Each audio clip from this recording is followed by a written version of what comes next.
Hello guys, तो कैसे हैं आप सब लोग। Welcome back to my channel Satark Raho. So guys, I hope आप लोगों ने मेरा लास्ट वीडियो जरूर देखा होगा और उसे लाइक, कमेंट और शेयर भी किया होगा, बिकॉज वो था नेचर के ऊपर। Hashtag we have to conserve nature. तो चलो शुरू करते हैं आज का वीडियो। और आप लोगों ने आई होप थंबनेल देख लिया होगा और समझ गए होंगे कि हमारा आज का वीडियो कितना इंटरेस्टिंग होने वाला है। तो चलो शुरू करते हैं आज का वीडियो। ओके, हमारा वीडियो है सत्यमेव जयते। सत्यमेव जयते का मतलब पता है आपको? इस पंक्ति का, इस वाक्य का, इस लाइन का अर्थ जानते हैं आप? सत्यमेव जयते अर्थात जो सत्य का साथ दे उसकी सदैव विजय होती है। और सत्यम शिवम सुंदरम, आपने ये लाइन अपने स्कूल में ज़रूर सुनी होगी जब प्रेयर होता है, सुना होगा आप लोगों ने, है ना? तो सत्यम शिवम सुंदरम, इसका मतलब पता है आपको? मैं बताता हूँ। इसका मतलब ये होता है कि सत्य है वही शिव है, और इस संसार में, इस पूरे ब्रह्मांड में सबसे ज़्यादा सुंदर अगर कोई है ना तो वो शिव है, शंभु है, भोलेनाथ है। स्वयं शिव सबसे सुंदर है। उनका रूप वैरागी का है, उनका रूप अघोरी का है। भले ही वो अपने गले में सर्प को अपना आभूषण मानते हैं, किंतु वो है सबसे अनोखे, है सबसे सुंदर। ये आप भी मान लीजिए। तो भला बताए उनसे ज्यादा सुंदर और कौन हो सकता है? और जो शिव है वही सत्य है। तो मतलब सत्य इस दुनिया में सबसे सुंदर और सबसे पवित्र भावना है। यदि आप सत्य का साथ देंगे तो आपके समक्ष कई सारे परिस्थितियां ऐसी उत्पन्न होगी कि आप समझ नहीं पाओगे आपको करना क्या है। ऐसी बड़ी बड़ी समस्याएं आएगी ना कि आप खुद एकदम कंफ्यूज हो जाओगे, एकदम सोचने लगोगे सीरियसली। लेकिन आप लोगों को सदैव सत्य का ही साथ देना है, ये मैं आपसे कह रहा हूँ। अब मैं बताता हूँ कि सत्य का साथ देने पर क्या फायदे हैं और क्या नुकसान। तो सबसे पहला जो फायदा है वो ये है कि सत्य बोलने पर आपके मन को जो खुशी होगी ना, वो खुशी आपको दुनिया में कहीं भी नहीं मिलेगी। क्योंकि आप जब सच बोल के किसी के प्राण बचाते हो, किसी की जान बचाते हो ना, तो सबसे ज्यादा खुशी आपके मन को होती है। अपने दिल से पूछिए, अपने दिल से पूछिए कि आप किसी का साथ दो या आप किसी की मदद करो, तो आपको कितनी खुशी होती है। स्वयं विचार कीजिए। लेकिन अगर उसी के ऑपोजिट में, उसी के विरुद्ध अगर आपने किसी के खिलाफ झूठी गवाही दे दी दबाव में आकर, तब आपके मन को खुशी होगी। क्योंकि उस समय आपके ऊपर क्या दबाव होगा पता है? आपके प्राण का दबाव, कि आपको जान से मार दिया जाएगा या आपके परिवार को जान से मार दिया जाएगा, ये दबाव। आपके परिवार को पूरी तरह से खत्म कर दिया जाएगा, ये दबाव। क्या ये दबाव उस खुशी से बढ़कर है? क्या ये दबाव आपकी उस जीत से बढ़कर है? नहीं ना। तो अगर सत्य की बात आए ना, तो मोह को संपूर्णता त्याग दो। जो अपने फैमिली के प्रति जो मोह है आप लोगों का, जब सत्य की बात आए तो इसे त्याग दो। कोशिश करो कि आप अपने परिवार को बचा सको, किंतु सत्य का त्याग कतई मत करना। क्योंकि जिस दिन आपने सत्य का त्याग किया, तो उस दिन ये समाज असत्य और अन्याय की बाढ़ में इस तरह डूब जाएगा कि फिर कभी उभर नहीं पाएगा। और इस प्रकार इस कलयुग का इतना बुरा विनाश होगा ना कि देखने वाले की रूह कांप उठेगी। तो यदि हमें इस कलयुग को, इस समाज को सुधारना है, तो उसकी और एक पद बढ़ाना है, तो एक पद बढ़ाने के लिए आपको सत्य का साथ देना होगा। आप लोगों ने महाभारत सुनी होगी। क्या हम ये पूरी तरह से जानते हैं कि युवराज युधिष्ठिर ने हमेशा सत्य कहा होगा? नहीं, मतलब बालपन में कभी तो उन्होंने झूठ बोला होगा, क्योंकि बच्चे तो अक्सर कभी ना कभी झूठ बोलते थे। मैं उन पर डाउट नहीं कर रहा हूँ, I am just putting a question कि जिसने भी महाभारत के बारे में हमें ज्ञान दिया है, क्या वो ये जानते हैं कि युधिष्ठिर ने अपने बालपन में कभी झूठ नहीं बोला होगा? कोई नहीं जानता, लेकिन हमारे मन में, हमारे अंदर ये विश्वास है कि उन्होंने कभी झूठ नहीं बोला, है ना। और उन्होंने झूठ नहीं बोला तो पता है उसका परिणाम क्या हुआ? स्वयं यमराज अपने रथ पर उनको स्वर्ग ले गए। आप लोगों ने उनकी कहानी तो सुनी होगी, नहीं सुनी है तो आप YouTube पे सर्च कीजिए, आपको कहीं पर भी मिल जाएगा। तो चलो हम ये बात छोड़ते हैं, सत्य की बात करते हैं। सत्य इस दुनिया का सबसे बड़ा हथियार, जो आपको किसी भी हथियार से बोले ना, सत्य एक ऐसा हथियार है जो आपको जीवन की सारी जीत लाके देगा। जीत आपके कदमों में होगी यदि आपने सत्य का साथ दिया तो। हम क्या करते कभी कभार, हमारे सामने गुनाह होता है, लेकिन जब हमसे पूछा जाता है कि आपने गुनाह होते हुए देखा, हम कहते हैं नहीं देखा, जबकि हमारे समक्ष गुनाह होता है, लेकिन हम क्या कहते हैं? हमने गुनाह होते हुए नहीं देखा। तब आप खुद सोचिए कि जब हम ऐसा झूठ कहते हैं तो हमारे मन पर क्या बीतती है।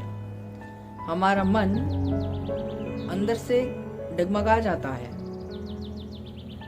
जो सत्य के मार्ग पर चलता है ना, तो उसके समक्ष कई सारी विपत्ताएं आती है। उसे करना सिर्फ इतना है कि उसे डगमगाना नहीं है, उसे ईश्वर का नाम लेकर आगे बढ़ना है और सत्य का साथ देना है, क्योंकि जो सत्य का साथ देता है जीवन में सदैव उसी की जीत होगी, और जो असत्य का साथ देता है वो कुछ क्षणों के लिए अपनी जीत मानेगा, कुछ क्षणों के लिए सोचेगा कि वो जीत गया, पर वो जीता नहीं है। उससे उसकी जिंदगी की सबसे बड़ी हार मिली है। तो बस अब आप लोगों को करना इतना है, सदैव आपको सत्य का साथ देना है।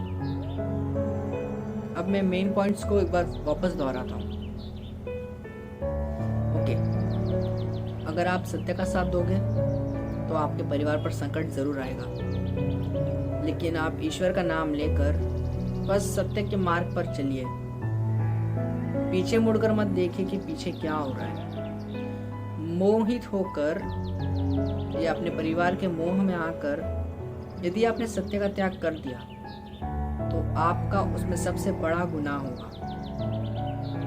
हमारे देश के जवान जो अपनी मातृभूमि के लिए, हमारी भारत माता के लिए, या किसी भी अन्य देश के जवान अपने मातृभूमि के लिए अपने प्राण त्याग देता है, क्या वो ऐसे ही अपने प्राण त्याग देता है?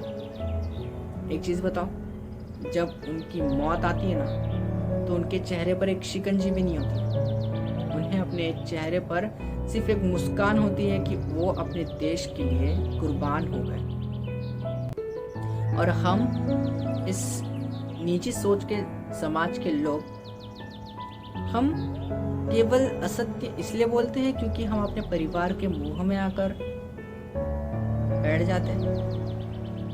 हम यदि अपने परिवार के मुंह में आने लगे ना, तो आगे जाकर कोई भी आर्मी में, कोई भी आगे जाकर जवान नहीं बनेगा, क्योंकि जवान बनने के लिए सबसे पहला त्याग होता है अपने परिवार का त्याग। अपने परिवार से मोह नहीं रखना है, ये सबसे बड़ा त्याग होता है इस जीवन में, जो हमारे देश के जवान बिना कुछ सोचे कर देते हैं, केवल अपने देश की रक्षा के लिए, केवल अपने देश के भविष्य के लिए, केवल अपने समाज के लोगों के लिए। तो आप लोगों को भी यही करना है और मुझे भी यही करना है कि हमें सदैव सत्य का साथ देना है, केवल अपने देश की भलाई के लिए, अपने इस दुनिया की भलाई के लिए। हमारे इस दुनिया में बैलेंस होना बहुत ज़रूरी है, सीरियसली। और सीरियसली कहूँ ना कि हमारा जो बैलेंस है वो बिगड़ रहा है। झूठ का जो पलड़ा है वो बहुत ज़्यादा भारी हो गया है और जो सच का पलड़ा है वो कम हो गया है। तो आप ही सोचिए कैसे कम ज़्यादा में कभी बैलेंस हुआ है। इसलिए हमें अपनी अंदर की आवाज़ को बाहर आने देना है और सत्य का साथ देना है, क्योंकि सत्य से बड़ा सुंदर और कोई भी नहीं, सत्य से बड़ा और कोई भी हथियार नहीं है। यदि आप आज एक सच बोलोगे, यदि आप आज एक प्राण बचाओगे, तो आपके समक्ष 100 कुर्बानियां होंगी। आपको सब मानेंगे, या फिर मानेंगे ही नहीं, आपको देखकर सीखेंगे कि हमें किस तरह सच बोलना है। तो फैसला आपका है कि आपको सच बोलकर एक के प्राण बचाने हैं या असत्य बोलकर 100 लोगों के प्राण गंवाने हैं। अब सोचिए, फैसला आपका, क्योंकि आपको अब स्वयं विचार करना है कि आपको सत्यमेव जयते की इस पंक्ति को आगे बढ़ाते रहना है या यूं ही छोड़ देना है। अब मैं आप लोगों को अपनी एक कविता, जो मैंने इस कोरोना काल में एक छोटी सी कविता लिखी थी, उसकी एक पंक्ति मुझे याद आती है। और क्या खूब लिखा था मैंने कि जीवन में उसकी पंक्ति ये थे कि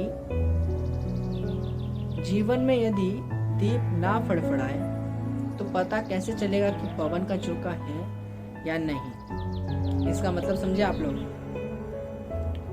मैं बताता हूँ। इसका अर्थ ये है कि हम मनुष्यों के जीवन में कई सारे संकट आते हैं, कई सारी प्रॉब्लम्स क्रिएट होती है और हमें उसका आभास हो जाता है। यदि हमारे जीवन में संकट ही ना हो, कोई समस्या, कोई संघर्ष ही ना हो, तो हमारा जीवन कैसा? आपको पता है संकट, ये संघर्ष कहाँ से आते हैं? ऊपर वाला, वो ईश्वर हमारी परीक्षा ले रहा है कि हम इंसान कितने ताकतवर हो सकते हैं, कितने बुद्धिमान हो सकते हैं, कितनी बुद्धिमानी से हम अपनी समस्याओं को सुलझा सकते हैं, या वो हमारी सहन शक्ति की परीक्षा लेता है। तो हमें खुश रहकर हर समस्या का समाधान निकालना है। अब मैं बताता हूँ मेरी इस पंक्ति का मतलब क्या था। जीवन रूपी दीप वो फड़फड़ाती कब है? जब हवा आती है, जब पवन उसके आसपास होता है। वो दीप फड़फड़ा रहा है, इसका मतलब यही हुआ कि उसके आसपास हवा है। उसी प्रकार हमारे जीवन में यदि हम डगमगा जाते हैं तो इसका मतलब यह है कि कोई तो समस्या है।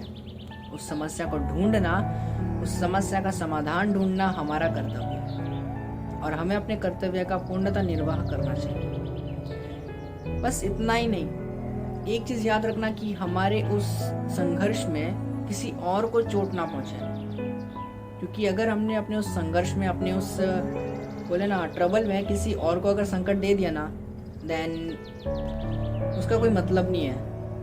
बिकॉज हम दूसरों को दुख दे रहे हैं और दूसरों को दुख देकर अपनी समस्या का समाधान कभी नहीं हुआ है, किसी का भी नहीं हुआ है।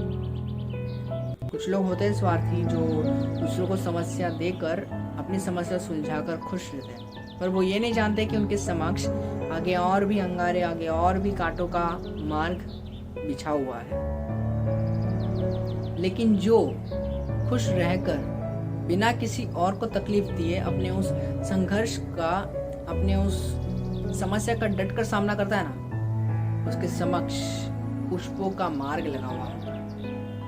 इसका मतलब जानते हैं कि उसकी मुसीबतों की जो लिस्ट है वो कम हो चुकी है। तो हमें सिर्फ करना इतना है कि हमें अपनी लाइफ में हर संकट का समाधान, हर समस्या को खुश रहकर सुलझाना है, दुखी रहकर नहीं।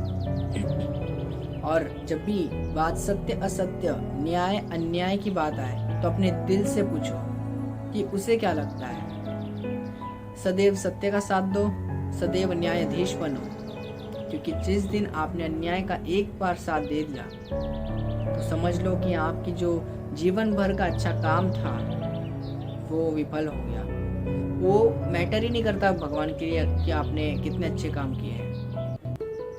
तो इसलिए सावधान रहो, सतर्क रहो कि आप लोगों को क्या करना है, फैसला आप लोगों का। अब आप स्वयं विचार कीजिए कि आप लोगों को सत्य का साथ देना है या असत्य का। वैसे मैंने आज इस वीडियो में बहुत घुमा फिरा कर बातें कही है कि मेरे खुद के दिमाग में नहीं आया है, बट आई एम श्योर कि आप लोगों ने थोड़ा बहुत तो सीखा ही होगा, थोड़ा बहुत मेरी बातों को समझा होगा। इसलिए इस वीडियो को एकदम क्लियरली सुनिए, या कुछ ऐसे पॉइंट जो मैंने एवे ही बोल दिए होंगे उस पर ध्यान मत दीजिए। ओके, सो चलो आज का वीडियो इतना काफ़ी है, बिकॉज आई थिंक 15 या 16 मिनट्स का वीडियो हो चुका है. So thank you and be safe, stay safe, be happy and सत्यमेव जयते, सत्यम शिवम सुंदरम. Thank you and yes, like, comment, subscribe and share my channel please. Thank you. Bye.